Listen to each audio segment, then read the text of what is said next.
Hello, my friends, and welcome to episode 167 of Just the Zoo of Us. This week I'm talking to invertebrate photographer, zookeeper, and science communicator about the best huggers of the arachnid world, Huntsman spiders. We are going to discuss why your yard glitters at night, fake webs for real spiders, cartwheels, backflips, spider unions, spider spaghetti, and why the most dangerous things about these little guys is how much we fear them. Just the Zoo of Us presents Huntsman Spiders with Caitlin Henderson.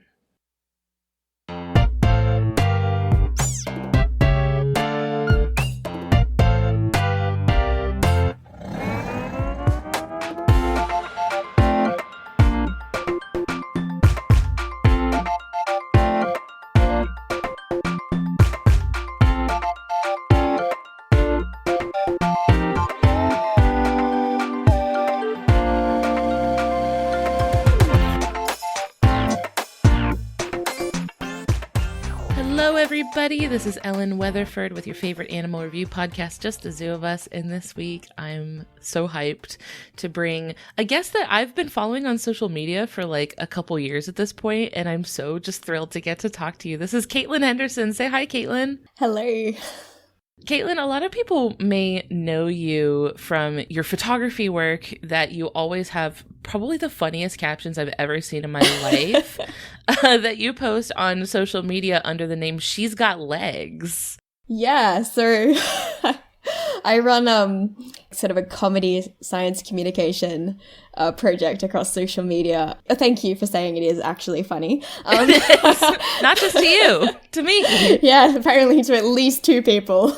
I crack myself up on the regular, but no, it's good to, good to hear it's coming across. So I do that, and I've also worked with invertebrate zookeeping and other small animals in the past. And I make a lot of videos as well. And also my spider identification app, Spidentify, which is an Australian app for kind of working out which beastie you're looking at. That's awesome. Is it Australian and spider specific? Yes. So very specific to Australian spiders, because that was kind of enough to deal with. We've got like an estimated like 10,000 species here. We're nowhere near that level in terms of what we've actually described so far. There's a lot of species that are still being discovered, or we know about them, but they just haven't been given names yet. But it's an overwhelming task to create like a field guide or something for that. So we're like, how about we just like keep it limited for now? Is that amount of spider diversity unique to Australia, or is there something special about Australia that just makes it like spider paradise? There are other areas in the world with a like huge biodiversity across a lot of groups. Something about Australia is just like, it's a massive place with a lot of different habitats represented, and a really old place. So we've got a lot going on here in terms of things that are homegrown or things that have come across from the tropics and the north. So it's a real mishmash of creatures we have here, and it's exciting to have, such a diversity of them. Did you hear about this thing a couple years ago where there was this episode of Peppa Pig that was like, do you know what I'm talking about? You probably already know what I'm talking about. Yes, I do. I think the situation was that there was this episode of Peppa Pig, which is a British kids show, and it had an episode about, I guess, a spider, where the moral of the story was like, spiders won't hurt you. It's okay. You know, like you can just move the spider. You don't have to kill it, which is noble messaging.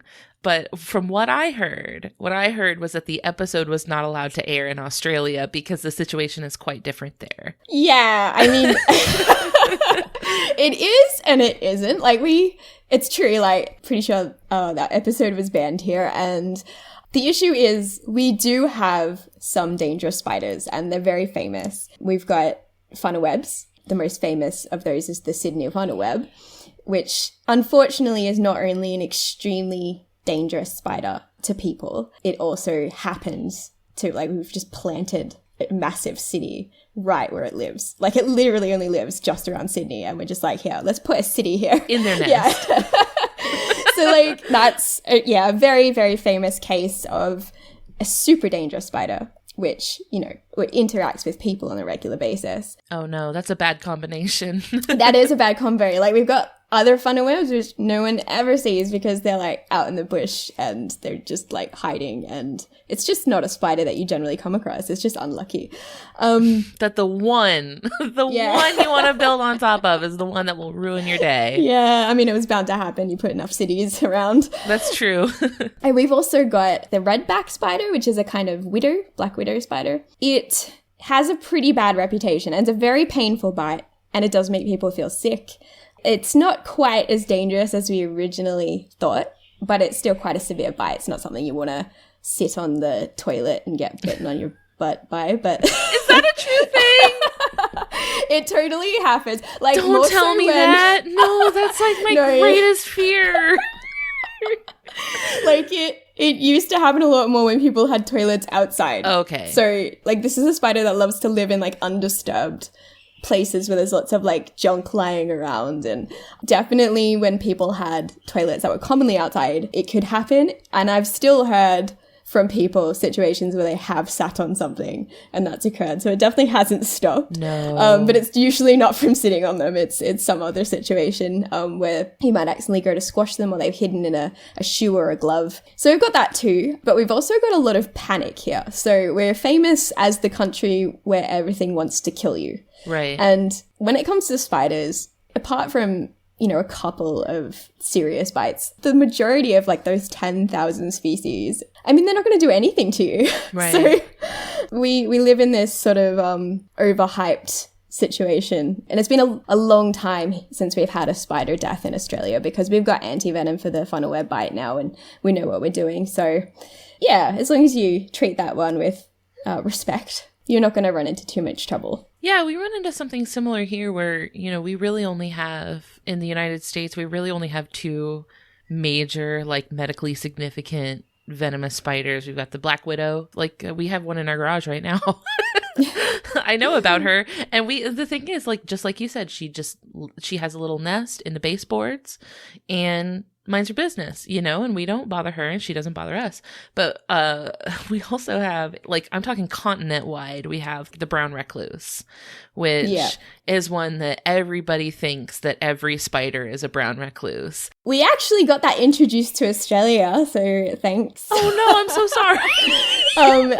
I should mention that, like, it, but we don't really come across it too often, and right. I don't think anyone's had any problems with it. But as soon as people know they're around, panic. Well, truthfully, neither do we. You know, they don't like to be where people are. Also, they live in a much smaller region of the country than people think they do.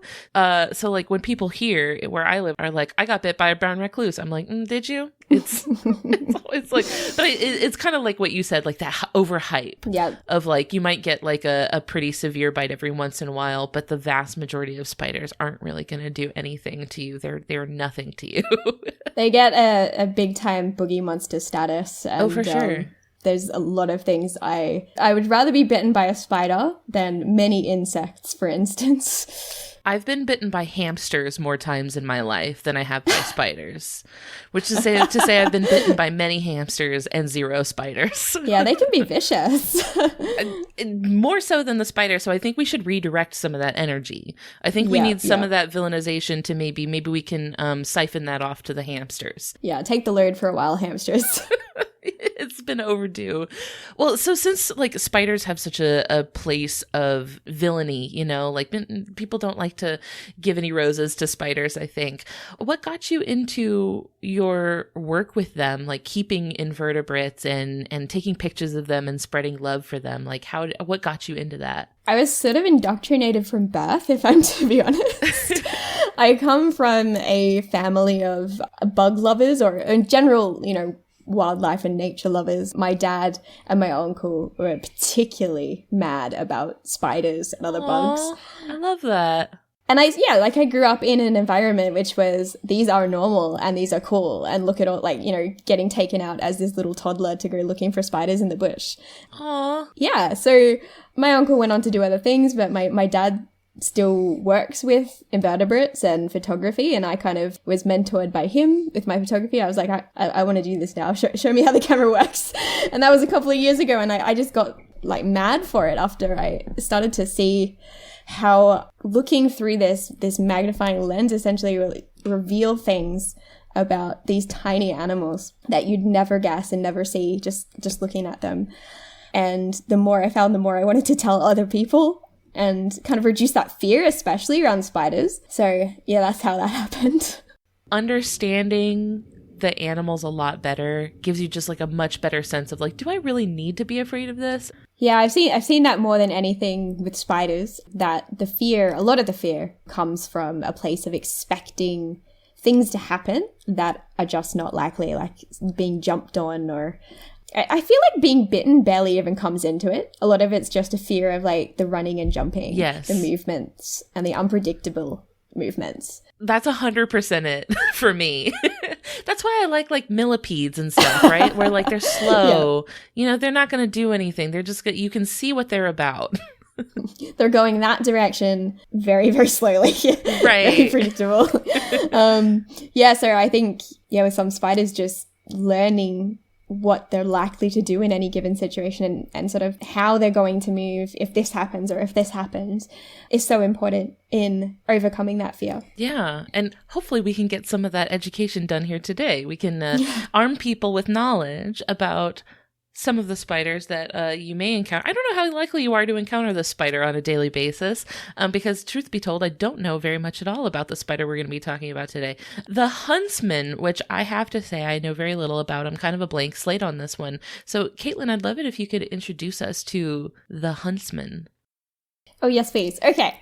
So, Huntsman is not just one spider. It's an entire family of spiders.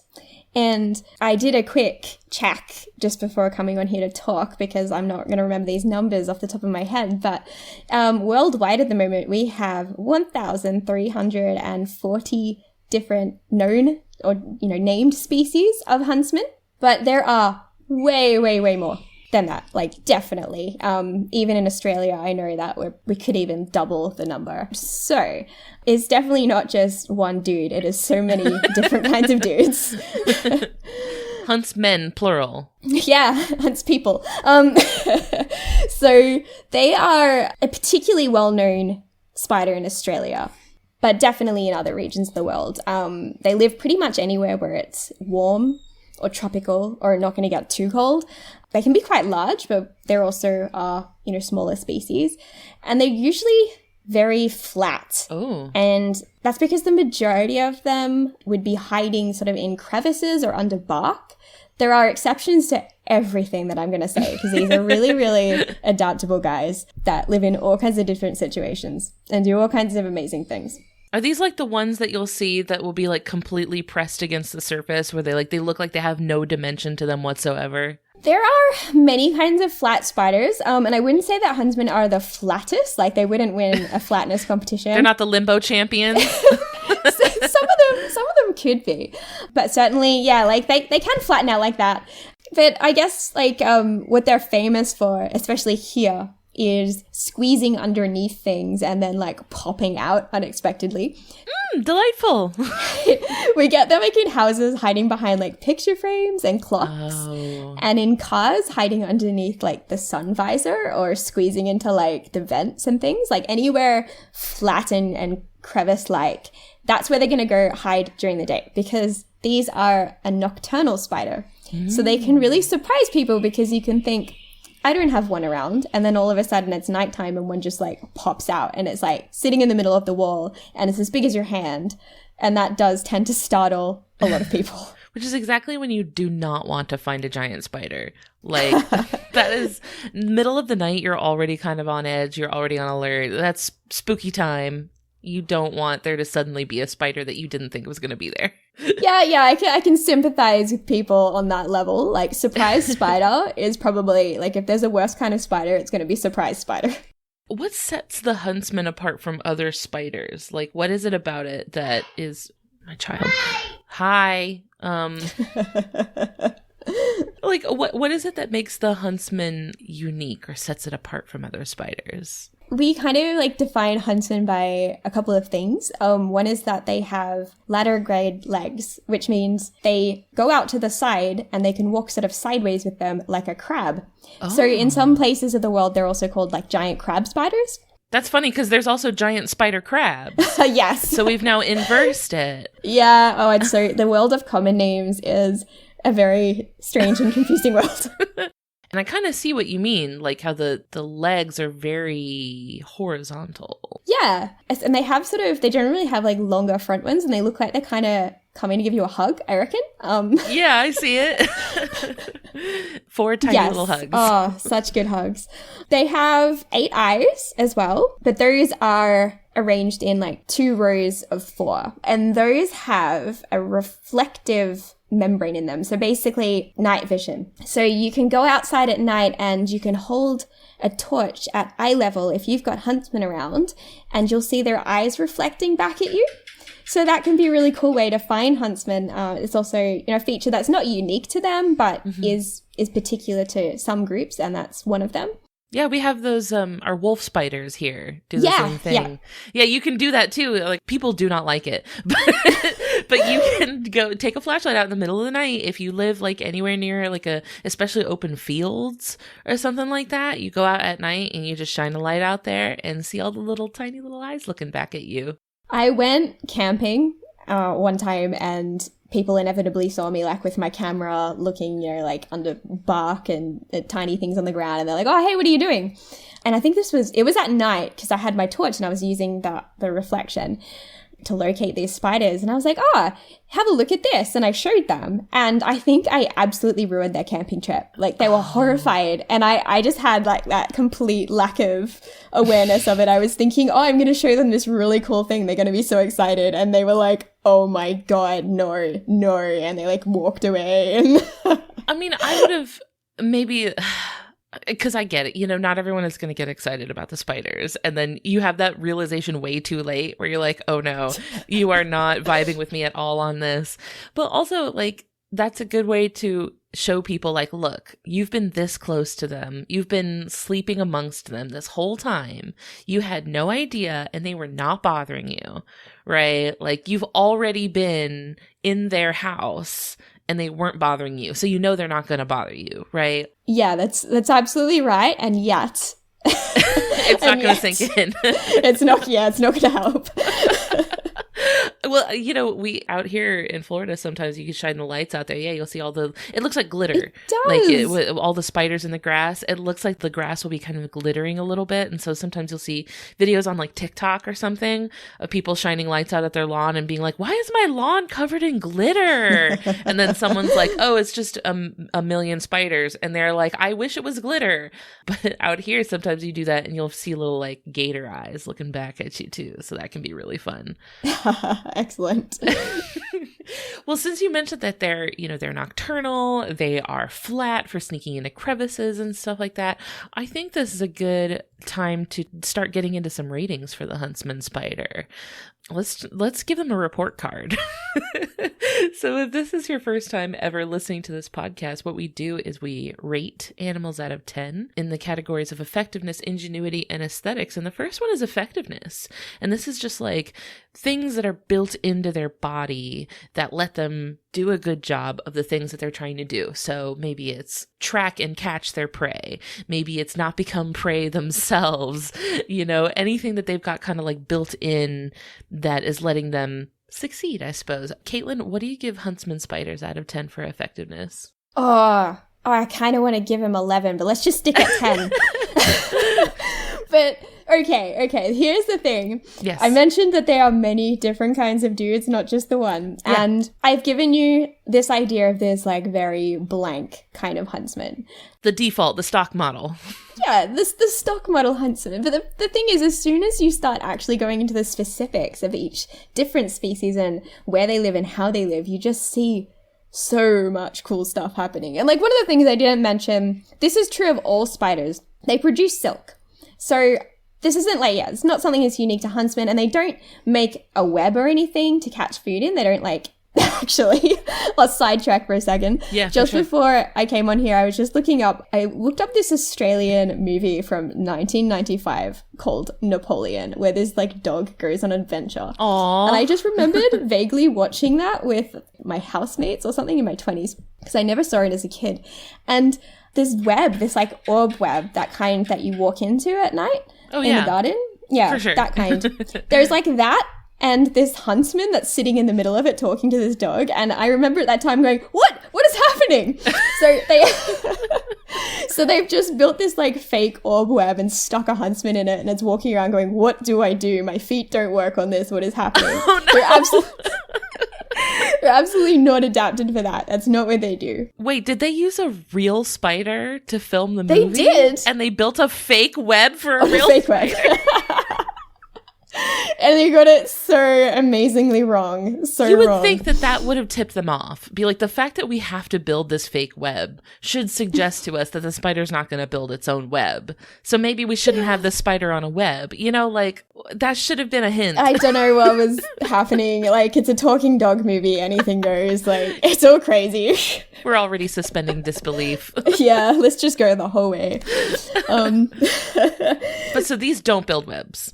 No, not like that. But they're still using silk to make drag lines, which is like a safety line. They can drop down from like above on this line of silk, like they're abseiling.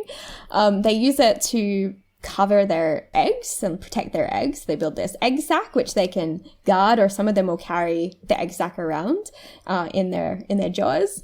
And they use it to eat as well. So they catch their food and they wrap it up in silk to stop it sort of getting away and falling apart and becoming mush. So they also like do this like cute little circle dance. Aw. Which I've heard called the happy dance from tarantula like pet owners. Yeah. But these huntsmen will do pretty much the same thing. They look adorable. Aw. So they've got silk, and like that, first of all, is just like this amazing tool that they can use. But there's all kinds of different places they've sort of adapted to living. So some of them are living like under the bark of trees or under rocks and things. But I found in Australia a burrowing species which so digs a hole in the ground and lines the whole thing with silk and then makes a silk flap to go over the top and hide the whole thing. Wow. Yeah, and they live in the desert, so it's really, really hot.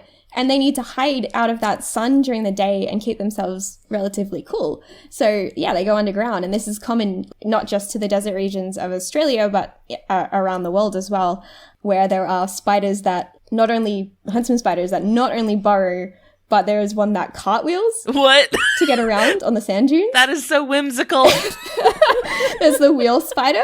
And there's also the flick flack spider, which does like backflips and like front flips to get up and down the sand dunes. That's so extra. I'm Yeah, sorry, they're like- doing the most. Like, you could just walk. No, it must be gymnastic. Like, I must perform. Yeah. Give the people what they want. There's one here as well that like lives on the ground instead of like up trees like a lot of them do, and when you scare it, instead of just running away, it does like a whole bunch of jumps in a row. Like it looks like a frog jumping away. It looks absolutely ridiculous. I love like panic performance. Oh yeah. You really get to know a spider when you see how it panics. When you were talking about how like they were using their silk for like a bunch of different purposes, right? You got like grappling hook, egg holder, a little spider crib, house lining. It sounds like they're just like a little 3D printer. They're just like 3D printing whatever they need with their silk. And spiders like have all different kinds of silk as well for like different purposes. So they are kind of just like custom made 3D printing what they need at any given time, and they know exactly what they need to be able to make it. And that is amazing. They're so ahead of the times. Yeah, I mean, like, we can't keep up with them. We can't produce this stuff ourselves, like, in anywhere near the way that they do it. So, like, they've got it all figured out by now. Have we considered 3D printing out of our butts? We've considered it. Invest resources. What can be done to make this happen? We've considered that it's an excellent idea, and science should really get on this. Spider-Man was a step in the right direction, but Yeah. he wasn't incorporating the butt enough. Coming out of the hands, not quite right. Yeah. Must be Yeah, more. he's not quite all the way there. That was cowardice on the character design side of things, that they made they're like, oh yeah, we want him to shoot webs like a spider, but we don't want it to come out of his butt. So instead, let's do the hands. I think next reboot, like next movie series, we need like an accurate Spider-Man. A lot more like entomologically consistent Spider-Man. Yeah, like, we need those webs coming out the butt. Yeah. Enemies appear, turns around and moons them. It's a tactical mooning. Yeah. It's like all part of the very same, like very intense fight sequence. Like there's a lot of like combat choreography, and then all of a sudden, oh, that's Spider-Man's butt. Might get a different rating, but oh yeah, that's true. We have to be accurate. It's all for science, so I think it counts. I was going to say there was like another thing about effectiveness that like I really, really want to say, which is the reason I wanted to give them an 11 is because they have adapted so well to living around people. And that's why they're so well known in Australia, especially. But, you know, I'm sure that similar things happen around the world. Like I mentioned, they move into houses and they move into cars.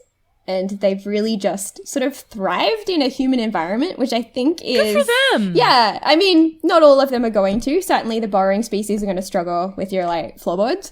But, like, they have absolutely taken up the whole wall decoration situation and gone, thank you for building me such a beautiful house. The problem is with this, that this is the only thing that makes a Huntsman spider dangerous, is that it does take up residence in cars.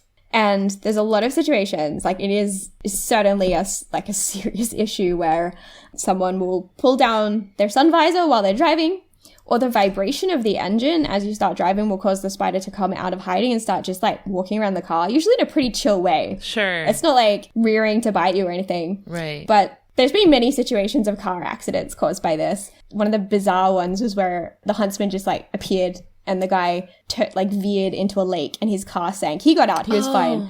But literally his car sank in a lake because there was a Huntsman in the car. That is an incredible amount of damage caused by a very small spider. Yeah, and like I also read about a multi-car pileup that happened. Oh no. Where like I think 11 people were taken to hospital because someone had a Huntsman in their car. So yeah, like they're not... Like, their bite isn't dangerous. They have venom, but it's not, like, a dangerous venom. Yeah, I was going to ask if they were venomous. Yeah. I mean, almost all spiders are. There's an exception to everything, of course. But if you see a spider, you can almost guarantee that it's venomous, but not that it's going to harm you, because their venom is adaptive for working on invertebrates for the most part, so little bugs and things. But with Huntsman, yeah, like... The danger comes from how scared people are of them, not their actual, their bite or anything. Yeah. We're hurting ourselves in our confusion, much like a Pokemon. This is why I think it's actually really important to address arachnophobia if you do have it. It is an anxiety disorder and it can be seriously dangerous for people. So if you can, it's a really good idea to start working towards making spiders a little bit less frightening, because no one wants to be in a situation where you swerve your car because one pops up. I have for sure been in this exact situation where I was driving in the car and then a spider came out of my sun visor. Like this has happened to me, or like up from under my dashboard or something like that. Mm-hmm. Because they're probably crawling all over my car all the time and I just don't see them. But when they crawl across the dashboard, that's when I see it, right? Yeah. And there's usually that moment where your brain is briefly in purgatory, where you're trying to think of like, are you inside the car or are you outside of the car? Which side of the glass are you on? And then if it does happen to be on the inside, which that has happened to me multiple times for sure. So, you know, when I've been in that situation before where I was driving, there was a spider in the car with me directly in front of my face that I could see. And I was very scared of it. I was on the highway too. Like it was at night. I was out in kind of like a rural area, so there wasn't a ton around. So what I ended up doing was I was able to just get to a gas station. And then I went into the gas station and asked somebody there, I was like, can you help me get this spider out of my car? And they were like, yes. And they came out with like a broom and a dustpan and helped like bath the spider out of my car. And then I was thinking about it later and I was like, that's probably just the one that I saw. Yeah, I mean like cars are a particular favorite especially if you haven't driven them in a while, if you leave them sitting. I know especially mine gets covered in all kinds of species. But yeah, you don't want to be in that situation where you're terrified of something that's crawling across your windscreen. But I'm glad someone helped you. That's an excellent outcome. Yes, that was a great moment. That was like Happy years ending. ago. I think if that happened to me now, I might be a little more chill about it. But in that moment, I was like, I need to get to the nearest human being that can help me get the spider out of my car. But we got the spider out of the car. I don't know how gentle the other person was with the spider. I don't know if the spider survived the encounter, but we did it with a broom. So like, I don't know. We're going to say that it lived happily ever after, and it went on to have hundreds of spider children. And everything was great. Charlotte's Web yeah, style. It got its PhD. That's now Dr. Spider, actually. Yes, that's right. Hey there, we are going to take a quick break to hear from a couple of the other shows on the Maximum Fun Network. When we get back, we are going to rate ingenuity and aesthetics for Huntsman spiders, so stay with us. I'm Lisa Hannawalt. And I'm Emily Heller. Wow, Emily, we've been doing this podcast for 10 years. I know, but hey, don't worry. You can jump in at literally any episode and hear us talk about some of our favorite stuff. Caterpillars becoming butterflies. Martha Stewart flying around in a private jet full of trees. Yes, you heard me right. Trees. Neighbors becoming enemies. Just kidding. Whatever messed up stuff we can find on Wikipedia. Our impeccable taste in everything from dogs to TV shows to bodily functions. And horses. Lots and lots of horses. Come for our horned up rants about the world. Stay for the catchy theme songs. You might not learn anything, but we're a good hang. Baby Geniuses. Every other week on MaximumFun.org.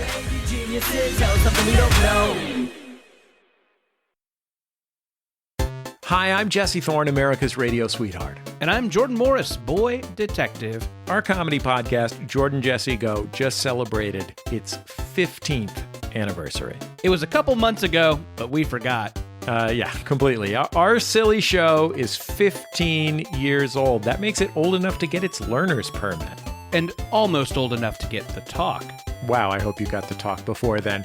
A lot of things have changed in 15 years. Our show's not one of them. We're never changing, and you can't make us. Jordan Jesse Go, the same forever at MaximumFun.org or wherever you get your podcasts.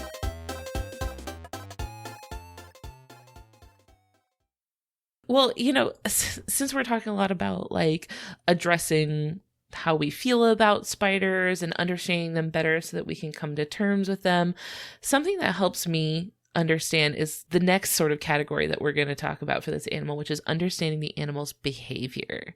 Because I think if you get what the animal's trying to do and what they're all about and what their like driving behaviors are, that helps me not feel so scared that they're going to like come for me in my sleep.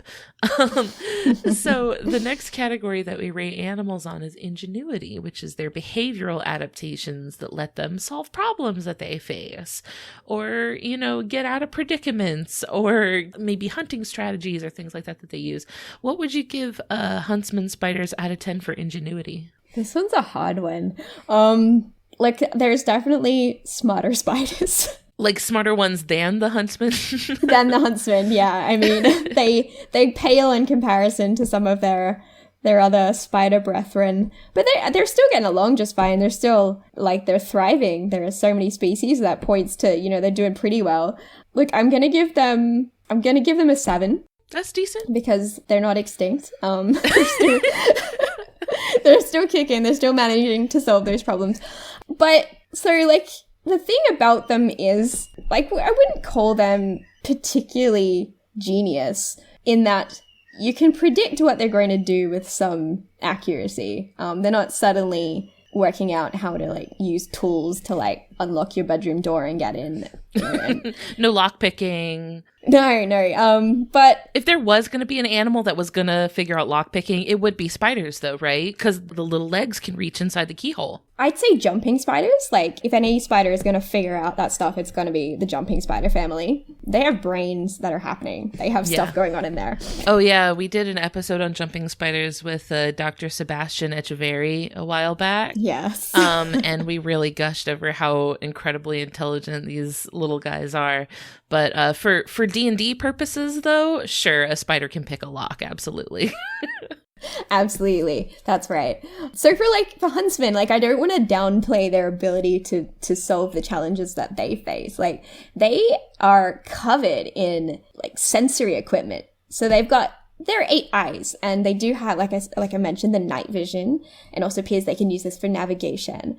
But they've also got, like, they're hairy, right? Everyone hates that they're hairy, but it's not like it's not like they're just like not shaving or something. That's how they sense their world. These hairs are picking out like vibrations. They're picking up like, oh, is there a wind current coming through here? They're also picking out like smells or tastes, whatever you want to call that, like chemical senses. So they're quite incredible in the sense that they really do have a good idea of what's happening all around them all the time, which I feel like would be really stressful. But I mean, it works for them. An input overload. Yeah, This is too much information. So, I mean, what I find really clever about them is if I've got them, I often have to catch them for various reasons, and I've got them in a container and I pop open just the like little crack in it, and they instantly know where the crack is. They can tell where the air is coming from, and they'll just go straight for it, and they'll stick their legs out and they'll be trying to like walk sideways out of that crack. I'm using my hands a lot right now and no one can see. Got spider fingers going on. So like, yeah, they really know what's going on. And there are some with also like an amazing ability to work together. Oh, really? Which is probably not what you want to hear when it comes to spiders, that they have organized and they have a social structure. Spider union. Yeah, they do. Unionized spiders. So there's a particularly incredible group of spiders, a group of huntsman spiders in Australia called the social huntsman. And one species in particular has an amazing ability to form big family groups. And I think the biggest groups that have been recorded are something like 300 spiders. And they're run by this like matriarch, the big mama spider. Girl boss. Yeah, I know. I'm like, yes, more women running their little worlds. But she's like their mum. She's the mum of all these spiders. And she doesn't like tolerate other big boss ladies being around, so she's pretty aggressive towards other female spiders of her size. Gaslight, gatekeep, girl boss. Yeah, so she keeps her family under control. So she just has like generations of her children coming through, and they're all living together under the bark of particular trees, and they squeeze under there, and they're all like, during the day, they're all sitting under there with like their legs overlapping and their bodies are really flat, and it's just like this mess of like bodies and legs. It's insane. Sounds like spring break. Every day is spring break for the social huntsman. So they're like, if you were to like crack open the bark of one of these trees, I think you'd be horrified probably if you went into spiders, like that kind of spider spaghetti happening underneath. Spider spaghetti is a great way of describing it, because I did Google social huntsman spiders and I found a photo just right there on Google Images with like no sort of warning whatsoever about what you're about to see. These are, I found a nest. This is from a website, Bush Heritage Australia. And it says this is a nest of social huntsman spiders in a pygmy possum box. And it is about 2 billion spiders all in this little wooden box. And just like you said, all piled on top of each other. It's just angles everywhere. This is just like points and angles, and this is like a geometry nightmare. But wow, they seem like they're vibing. They seem like they're having a grand old time. That is just their chilling out pose though. So like what happens when it gets dark is that they all come out from that arrangement. They'll all venture out of the box or under the bark where they live, and they'll go hunting. And they do this sort of together. I mean, they don't like gang up and take down like one giant like buffalo or something, but they share food. So like the younger spiders who can catch like only very small food and are like, generally weaker, they actually benefit from having their big brothers and sisters around, because those guys will catch the food and these little guys will just come and feed off it, and they'll share and they won't fight, and it's kind of awesome. That is really interesting. I've never heard of a spider doing that before. Also, some sad news about the pygmy possum situation. So they're hiding in the pygmy possum box, but there was it was a famous picture here that went a bit viral for a bit of this social huntsman eating a pygmy possum. Like a single social huntsman had taken down a possum and was eating it. Now, that seems ambitious.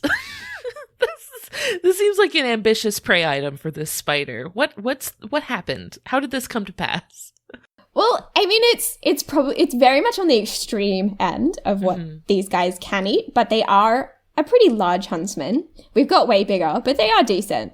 And the pygmy possum is particularly small possum, but they can take on quite large prey. Like, they can eat lizards and frogs, like on rare occasions. So they absolutely can take these things down. And, you're not going to see them chowing down on a possum on the regular, but it's certainly within the realms of possibility that they've just, sort of sensed this possum coming past and bit it in the right spot. And for whatever reason, the possum wasn't able to get away. Oh, man. I mean, good on them. I'm sorry. Rest in peace, pygmy possum. I'm so sorry that happened to you. It is a bit tragic when you do see like a spider or other invertebrate feeding on a mammal. It kind of hits home, but it does. This is what happens in nature. It's true. I did want to ask something that I hear a lot about, particularly Australian animals, that resonates with me as a person in Florida that's affected by this. Are huntsman spiders, like, how are they doing invasive species wise? I know that y'all are affected by a lot of invasive species, as are we here in Florida. Are the invasive species like a threat to the huntsman? Is the huntsman being like impacted by them? Okay, so that's a tough one because there is just generally so little information on how any invertebrate is doing population-wise and what's affecting it. We tend to focus mostly on things that are like important to our survival. So we're talking like bees, for instance, get a lot of attention because, if we don't have bees, we die.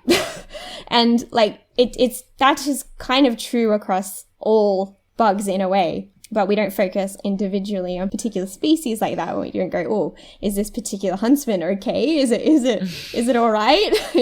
I don't think that they're under any particular threat from invasive species, but they themselves have become invasive in some places. So the social huntsman that I was just talking about, we accidentally exported it to New Zealand. Oh, no. Yeah, so they got their very own huntsman trees full of hundreds of huntsmen, which they were probably not expecting. And not happy about, I'm sure. And then those huntsmen went on to star in the movie Arachnophobia. So that old movie, those were those guys, the social huntsmen, that had invaded New Zealand. They had ambitions. And clearly they went out and seized their opportunity. They seized the day. They did. Carpe diem. Okay, so as unsettling as it may be to look upon a nest of social huntsmen, depending on, I suppose, I feel like a still photo isn't that bad. I would be more unsettled if I saw like a video of them moving. I think I can handle it better if it's a still frame. This is why I went out and, for your viewing pleasure, made a video of me collecting social huntsmen from a tree. Great. The process of collecting them, I admit, can be quite alarming if, again, you're not into spiders, because, I only do this sort of for university research. When they contact me, they need huntsmen to research because it's quite destructive to that colony in the tree. But, when I go out and I peel the bark off and all the spiders just kind of rain down. Perfect. And it is a sight. It's like you had no idea how many were in there until that moment, and they all just burst out. A spider fall. Yes. It's exactly what happens. Well, I think that brings us to the final category to rate the huntsman spider on, which is aesthetics.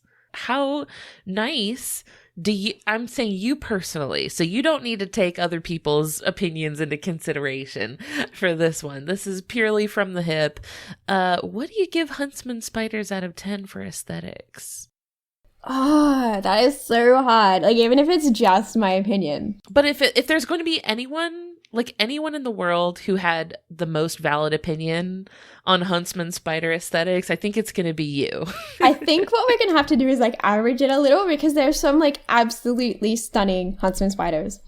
There's one in the area that I live right now called the tiger huntsman. So it's a tropical Australian huntsman, and it's this amazing orange color with like stripes, and it's just like the most stunning spider. Okay. And then That is a pretty spider. yeah, and there's many other species around the world with like bright colors and like they're fuzzy, they're adorable. I'm a big fan. But then, I mean, I know a lot of people are just not a big fan of the social huntsman, for instance. They're just like this brown drab color, and they give people the heebie-jeebies big time. I still think that they're pretty, but you know, they're not as up there as other spiders. So look, I'm gonna give like average it out a bit and give the whole group like an 8. That's very good, though. They are competing with like some of the really gorgeous like jumping spiders, for instance. We have to acknowledge that.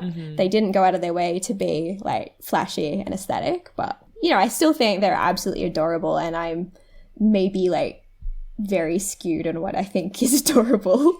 The giant buck teeth, I think, are doing some work here. I think the giant buck teeth are maybe factoring in a little bit, because they got the tiny little eyes and then giant, like cartoonishly big. What are they? Are they mandibles? That's what those are? The big buck teeth? They're called chelicerae, and that's where the fang comes off. So you're not seeing the fang at the moment because it's like pointing sort of back towards and under. But when the spider is about to eat something, or it's in a threat display where it's just like, back away, buddy. I don't want to have to get into fisticuffs with you, but I will. So it will bring these fangs out and lift them up using those muscles in there. I think it gives them a very cartoonish look if you do get close enough to the face to really see what's going on. And I don't know if I'm so happy about the sort of like resting position where they have all their legs just kind of akimbo. You know what I mean? They're just kind of like everywhere. Just picture it sort of like you've had a long day, you come home and you just like flatten yourself on your bed with your limbs out. And that's huntsman pose. It looks like if you have a hard floor, like a tile floor or a wood floor, and you have a dog or a cat who during the summertime likes to like sploot on the floor, right? Where like the legs go to the side and they just like are pressing as much body surface as they can against the cool floor. That's what it looks like to me a little bit. I'm gonna take that word sploot. I've never had this before. But You haven't? This is now the huntsman pose term for me. So if you Google sploot, most of what comes up is corgis doing it. Because they have those tiny little legs, you know, so the legs just when they lay down, the legs just kind of like blit. But also squirrels do it. I remember Stephanie Martinez talking about it on our ground squirrels episode. So yeah, and that's the actual, like, when you type in sploot, it'll show like splooting squirrel. And that's like the actual word that people use for it. I can't believe I've gone this long in my life not having heard that. Well, see, you taught me some stuff. I teach you some stuff. This is a two-way. This is a transactional educational experience. That's why I came on today. I wanted to learn some terminology. some very precise and scientific vocabulary. Well, Caitlin, before we wrap up today, I would love for people to know like where they can follow along with your work, where they can follow you on social media and keep up with your delightful invertebrate friends. I have to say, like, seriously, you got to, because even if you don't live in Australia and you're not familiar with these animals, like, your captions are always so funny and educational. So please let people know where they can keep up with you. Sure. Okay, so I'm kind of everywhere. A bit of like a social media disease. I'm all over the place. So if you pretty much if you look up She's Got Legs photography on Facebook, Instagram, Twitter, YouTube as well. And also on TikTok, though I'm not as active on there, but I do have quite a few videos up as well. So those are the main places that you can find me, and all of that work is supported by a Patreon that I have as well. So those guys help me get my videos made and help me spend time writing up my dubiously funny captions for all of my photos and enable me to get out into the bush and take those photos, because that's quite time consuming. Doesn't always look like it, but you know, there's a lot of work sometimes involved in taking photos that close up of something that's like running around in circles or whatever. So I'm certain it's glamorous work. I came back in yesterday covered in mud all up the side of my body. It's very glamorous. Oh yeah, that's luxury, baby. Just one side. Just one side. I had to be as uneven as possible. That's why you'd get all of your pictures in profile from the other side. Yeah, just like turn very deliberately the other way. This side is clean.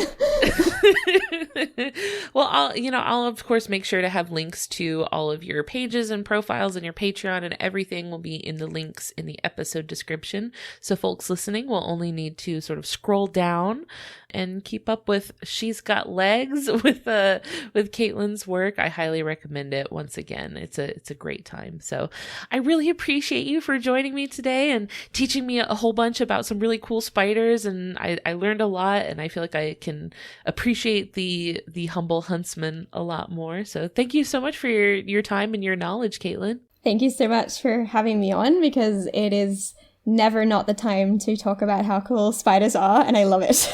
My goodness, well, you look at the time and you look at the clock and it's just like spiders on every hand. It's just That's Australia in a nutshell.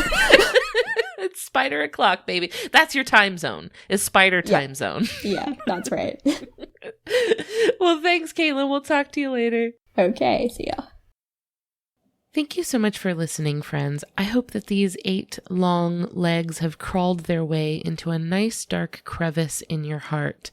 I hope that we've earned a 5-star review from you on your podcast app of choice. Leave us some nice words and I will read them here on the show. If you want to hang out with us online, we are on Facebook, Twitter, Instagram, and Discord. Links to everything will be in the episode description.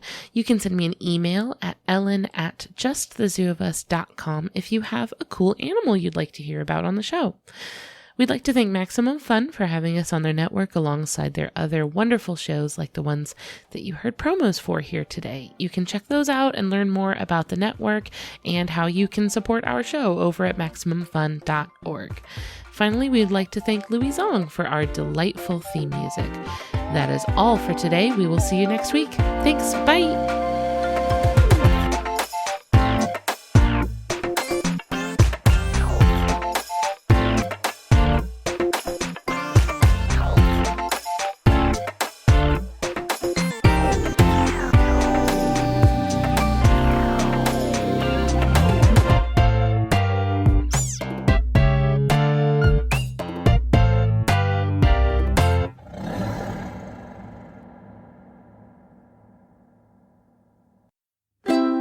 MaximumFun.org.